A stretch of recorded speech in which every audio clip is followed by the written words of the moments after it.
ঘুমোবো আমি, ঘুমোবে তুমি, গল্প শোনাবে ঘুম পড়ি, হালকা আলো চোখ বন্ধ। চলো একটা গল্প শুনি। রাতের গল্প বাংলায়। আজকের গল্প আজব প্রাণী। হবুচন্দ্র রাজার হবুচন্দ্র মন্ত্রী ছিল। সেই হবুচন্দ্র রাজার একটা ভারী জব্বর পণ্ডিত ছিল। তার এত বুদ্ধি ছিল যে তার বুদ্ধি অত পেটে ধরত না। তাই দিনরাত নাকে কানে বড় বড় তুলো গুঁজে সে বসে থাকত। তার মনে হতো বুদ্ধি না হলে ওই পথ দিয়ে বের হয়ে যাবে।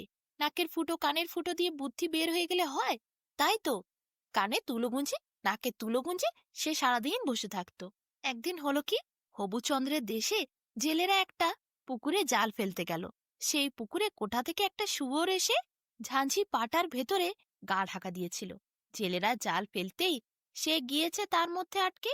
তারপর জাল টেনে যে তোলা হলো, সেই শুয়োরকে দেখতে পেয়ে জেলেরা ভারী আশ্চর্য হয়ে গেল। তাদের দেশে আগে কখনো এরকম জানোয়ার কেউ দেখেনি। কিছুতেই তারা ভেবে উঠতে পারছিল না এটা কোন জানোয়ার। তারা কতদিন বড় বড় জাল ফেলেছে, মাছ উঠেছে, শাল বোয়াল কচ্ছপও ধরেছে, কিন্তু জলের থেকে এরকম জানোয়ারকে কোনোদিন উঠতে দেখেনি। এরকম জানোয়ারের কথাও তারা কোনোদিন শোনেনি। যাই হোক, তারা ঠিক করলো যে রাজা হবুচন্দ্রের সভায় একে নিয়ে গিয়ে দেখাতে হবে। শুয়োরটাকে খুব যত্ন করে সবাই এরপর নিয়ে গেল রাজার কাছে।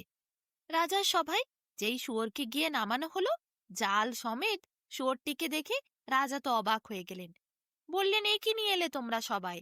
রাজার সামনে প্রচন্ড ছটফট করছিল শুয়োরটি, আর জোরে জোরে চিৎকার করছিল। তার চেঁচানি শুনে রাজা বললেন, বাপরে, এটা আবার কি জন্তু? সভার সব লোকেরা কৌতূহলের দৃষ্টিতে শুয়োরের দিকে তাকিয়ে রইল। কেউ কিন্তু বলে উঠতে পারল না রাজামশাইকে যে এইটি কোন জন্তু। অনেক পণ্ডিত গুণী জ্ঞানী ব্যক্তিরা ছিল রাজসভায়। সবাইকে রাজা বললেন, তোমরা দেখো, কেউ যদি বলতে পারো তাকে আমি বিশেষ পুরস্কার দেব। সব পণ্ডিতদের বলার জন্য রাজা বারবার আদেশ করলেন, কিন্তু কোনো পণ্ডিতই বলে উঠতে পারছিল না। যেসব পণ্ডিতরা ওখানে ছিল সবাই এরপর চেঁচামেচি শুরু করলো। ভীষণ কোলাহল হলো। তারপর দুই দলে তারা ভাগ হয়ে গেল। কয়েকজন বলল গজই, অর্থাৎ হাতি, ছোট হাতি হতে পারে। কেউ বলল মূষা, বৃদ্ধি, মানে ইঁদুর, ইঁদুরও হতে পারে। কিন্তু কোনটি আসলে বটে কেউই সঠিকভাবে বলে উঠতে পারছিল না। এরপর বিচার করতে হবে কোনটি ঠিক কোনটি ভুল। রাজা ভীষণ সমস্যায় পড়লেন। তিনি তো নিজেই জানেন না এই জানোয়ার কোন জানোয়ার। তিনি পণ্ডিতদের বলেছেন, তারাও আবার দুই দলে ভাগ হয়ে গেছে। কেউ বলে বড় ইঁদুর, কেউ বলে ছোট হাতি। রাজা ভীষণ চিন্তায়, তিনি আর কি উত্তর দেবেন। এমন সময় হঠাৎ করে একটি লোক রাজসভায় প্রবেশ করল। সে বলল, শুয়োরটাকে যখন সবাই ধরে নিয়ে যাচ্ছিল তখন নাকি সে দেখেছিল। সে বলল, এসে তোমরা যখন কেউ কিছু বুঝতে পারছো না, তখন না হয় ওকে জলেই ছেড়ে দাও। ও যেখানে ছিল ওকে সেখানে রেখে দেয়াই ভালো।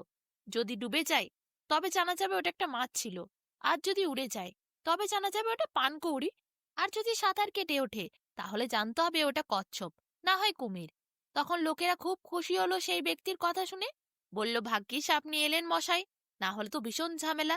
রাজা ওই ব্যক্তির ওপর ভীষণ খুশি হলেন, কারণ তিনিও তো বিচার করে উঠতে পারছিলেন না, আর পণ্ডিতরাও তো ঝামেলা লেগে গেছিল।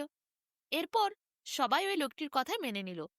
শুয়োরটিকে জাল সমেত ধরে সেই পুকুরের কাছে আবার নিয়ে যাওয়া হলো। আসলে ওই ব্যক্তিটিও ভীষণ বড় পণ্ডিত ছিল।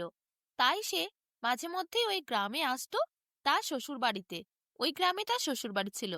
সে সেদিন এসে শুয়োরকে ধরে নিয়ে যেতে দেখেছিল, তাই আজ সবাই এসে হাজির হয়েছিল। যাক, তার আশাতে একটু সমস্যার সমাধান হলো। সবার মুখে হাসি পড়ল। সবাই মিলে শুয়োরকে নিয়ে গিয়ে এরপর পুকুরের ধারে গেল। শুয়োরকে সবাই ছেড়ে জলে নামাতে যাবে। এমন সময় শুয়োরটি সবকিছু ছাড়িয়ে জাল থেকে ছাড়ার ফলে একেবারে পুকুরে না নেমে সোজা ঝোপে যেয়ে ঢুকে গেল। তারপর আর কেউ তাকে দেখতে পেল না। রাজাও বুঝতে পারল না ওইটি কোন প্রকারের জানোয়ার ছিল। এদিকে সেই লোকটি তারপর বলল, নিশ্চয়ই ও জলে পড়ে গেছিল, থলেরই প্রাণী, তাই জন্য ওইভাবে ছুটে চলে গেছে। সেইখানে সমস্যাটা যাই হোক মিটল। এখন হলো কি, সেই লোকটির একটি ছেলে ছিল। সে মামা বাড়ি এসেছিল তার বাবার সাথে। লোকটি যেহেতু শ্বশুর বাড়ি এসেছিল, ছেলেকে নিয়ে এসেছিল। ছেলেটি মামা বাড়িতে এসে মন্ডা মিঠাই খাচ্ছিল। এদিকে শুয়োরটি যে ঝোপের মধ্যে ঢুকে গেছিল, সেই ঝোপের সামনেই ছিল ওই ছেলেটির বাড়ি। মানে মামা বাড়ি, যেখানে ছেলেটি বসে মন্ডা মিঠাই ইত্যাদি খাচ্ছিল। শুয়োর বেচারা অনেকক্ষণ না খেয়েছিল।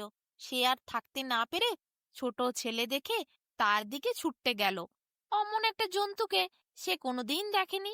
এত বড় একটা জন্তু আসতে দেখে সে ছুটতে ঘরের মধ্যে ঢুকে গেল। ছেলেটি মা গো বাবা গো বলে চিৎকার করলো।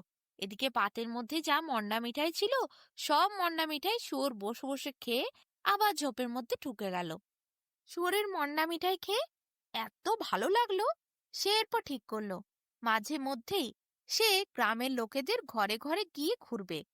যদি কেউ খায় কিছু ভালো ভালো এরকম খাবার, সে ছুটতে যাবে, তাকে ভয় দেখিয়ে খাবার নিয়ে নেবে। এরপর শুয়োরশি গ্রামে রয়ে গেল। মাঝে মধ্যেই উঠোনে বসে বা ঘরের দাওয়ায় বসে কেউ খাবার খেলে শুয়োর সেখানে যেত, ছুটতে গিয়ে তাকে ভয় দেখাতো। আর শুয়োরকে কেউ চিনত না বলে তারা ভয়ে ঘর ঢুকে যেত। শুয়োর তাদের সব খাবার কচমচ কচমচ করে খেয়ে আনন্দে চলে আসতো ঝোপে।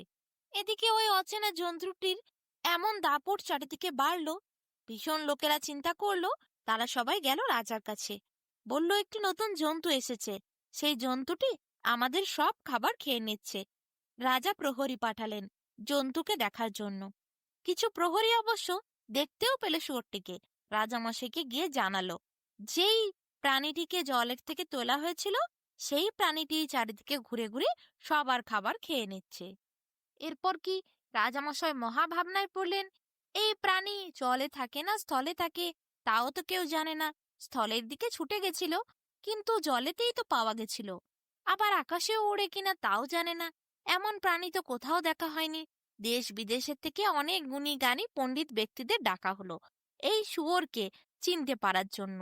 যে শুয়োরকে দেখে বুঝতে পারবে এ কোন প্রাণী, তাকে রাজা দেবেন 100 স্বর্ণমুদ্রা। বিভিন্ন গুণী জ্ঞানী ব্যক্তিরা দেশের থেকে আসতে শুরু করলো। এদিকে পাশের গ্রামে একটি নাপিত থাকতো। সে ঠিক করলো সেও একবার আসবে। এলে তো কোনো অসুবিধে নেই, জিতলে 100 স্বর্ণমুদ্রা। এরপর যে পণ্ডিতরা এসেছিল সবাই একে একে শুয়োরের ব্যাপারে সব কথা শুনলো। শুয়োরের আকার আকৃতি সবকিছু বর্ণনা শুনলো, কিন্তু কেউ বলতে পারলো না ওইটি কোন প্রাণী। শেষে নাপিত যখন এলো, তখন প্রহরীরা তাকেও সমস্ত বর্ণনা শোনালো। নাপিত কিন্তু বুঝে গেল এটি অন্য কোনো প্রাণী নয়, এটি শুয়োর। কারণ নাপিত আগে অনেক দূর থেকে দূরান্ত ঘুরেছে, সে অনেক জঙ্গলে গেছে, সে প্রচুর প্রাণীদের চিনত, তাই তো সে শুয়োরকেও জানতো। এরপর রাজামশাইকে নাপিত বলল, আমি এই প্রাণীকে চিনি, এই প্রাণীটির নাম হচ্ছে শুয়োর। আমি আপনার এই সমস্যার সমাধান করতে পারি। আমি ওই শুয়োরটিকে এই গ্রামের থেকে নিয়ে অন্য জায়গায় চলে যেতে পারি, কিন্তু তার জন্য আপনাকে শুধু 100 স্বর্ণমুদ্রা দিলে হবে না, আমাকে দিতে হবে 1000 স্বর্ণমুদ্রা। রাজা তাতেই রাজি হলেন। এরপর নাপিত বলল, গোটা গ্রামে দিন আর কেউ বাতি জ্বালাবে না রাত্রে। সেই রাত্রে নাপিত যাবে শুয়োর ধরতে। এরপর চারিদিকে সব ঘরে অন্ধকার করা হলো। শুয়োররা কিন্তু অন্ধকার একটু ভয় খায়, তাই জন্য সেই শুয়োরটি অত্যন্ত ভয়ে ভয়ে ছিল। ঝোপের মধ্যে যেখানে শুয়োরটি ছিল, নাপিত ঘোরাঘুরি করতে করতে সেইখানেই পৌঁছে গেল। নাপিতের হাতে একটি মশাল ছিল। নাপিতের দিকে আলো দেখে শুয়োর অত্যন্ত ভয়ে ছিল বলে আলোর কাছে এলো। যেই শুয়োর নাপিতের কাছে এলো, অমনি শুয়োরের মাথায় হালকা করে নাপিত হাত বুলিয়ে দিল।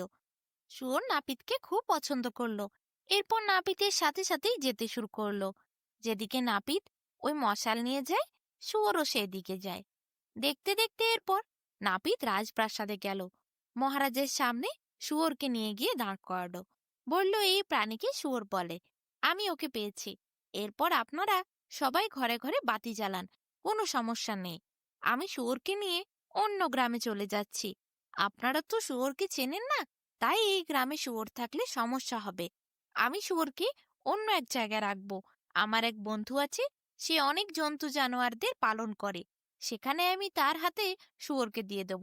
শুয়োরটিও ভালো থাকবে, আর আপনাদের গ্রামে খাওয়া দাওয়া নিয়ে কোনো সমস্যা হবে না কারোর।